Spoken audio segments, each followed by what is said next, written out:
विजय और साठे तंत्रा की तरफ देख रहे थे, जैसे उन्हें सुनने में कोई गलतफहमी हुई हो। क्या कहा तुमने? मदन सिंह ने ये पूरी साजिश तुमसे कराई है? हाँ साहब। मुझे सब कुछ शुरू से बताओ। साहब, मैं तो बस एक तांत्रिका हूँ। मदन सिंह ने मुझे इस काम के पैसे दिए थे। उससे मैं 6 महीने पहले वर्धा गांव में मिली थी। विष्णु, तुम मुझे यहाँ क्यों लेकर आए हो? तुम्हें पता है मैं जादू टोटके में कोई विश्वास नहीं रखता।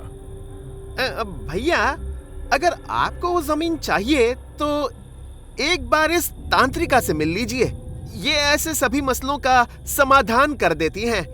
ये देखिए, आ गई। मुझे देखकर मदन सिंह हक्का बक्का रह गया था। उसी पल उसके दिमाग में इस प्लान ने जन्म लिया। बोलिए, क्या समस्या है आपकी? ये मेरे बड़े भाई हैं। एक जमीन है जिस पर इनकी नजर है, लेकिन उसका मालिक इन्हें वो बेचने के लिए तैयार ही नहीं है। कोई बात नहीं, हम ऐसा उपाय करेंगे कि वो जमीन अपने आप ही इनके कब्जे में आ जाएगी। नहीं, ये कैसे हो सकता है? ज्योति, तुम? ज्योति? कौन ज्योति? मैं तंत्रा हूँ।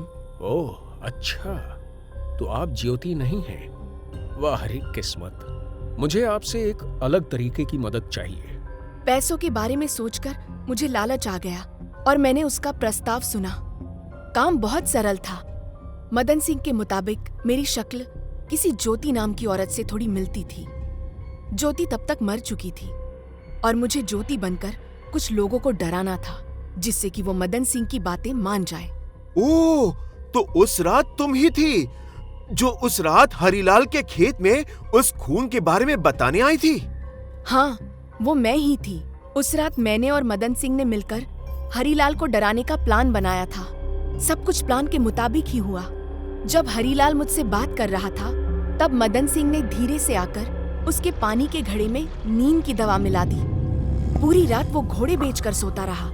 इसी का फायदा उठाकर मैं सुबह होने से पहले ही वहाँ से निकलकर चली गई, जिससे कि मेरा कोई सुराग हाथ न लगे। लेकिन वो कंकाल जो वहाँ से निकले, क्या विनोद को भी तुम दोनों ने ही मिलकर मारा था? नहीं साहब, मैं विनोद को जानती तक नहीं। मैंने किसी को नहीं मारा। सच सच बताओ, वरना मुझे और सख्ती से पेश आना पड़ेगा। मैंने किसी को जानबूझकर नहीं मारा है साहब। लेकिन क्या?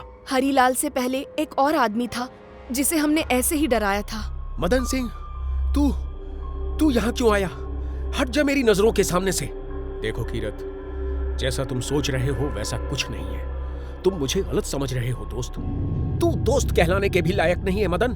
तूने मेरी पीठ पर खंजर भोंका है। मैं तुझे कभी माफ नहीं करूंगा। और फिर मैंने अपना काम शुरू किया। मदन, वो आ गई, मुझे बचा ले। क्या हुआ कीरत? कौन आ गई?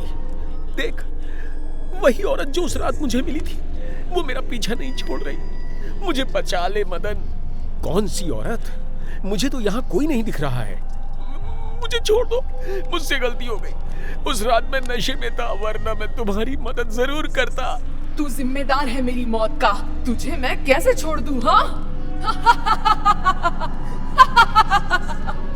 कीरत अपने खेत के पीछे की तरफ भागने लगा था। मैं भी उसे डराने के लिए उसके पीछे जाने लगी। नहीं नहीं, मुझे जाने दो। तभी तालाब में किसी चीज के गिरने की जोर से आवाज आई। ये तो डूब रहा है, इसे बचाना होगा। जल्दी तालाब में कूदो। कोई जरूरत नहीं है, मरने दो इसे। अब मेरे किसी काम का नहीं है। वैसे भी लोगों को यही लगेगा कि नशे में धुत शराबी डूबकर मर गया। ये तुम क्या कर रहे हो? मैं ये होने नहीं दूंगी। अगर एक कदम भी यहाँ से हिली तो तुम्हारी भी जान ले लूंगा। कीरत सिंह को मैंने अपनी आंखों के सामने मरते हुए देखा है। मैं भी उसकी मौत की जिम्मेदार हूँ। कहानी जारी रहेगी। जरूर करें इस चैनल को सब्सक्राइब।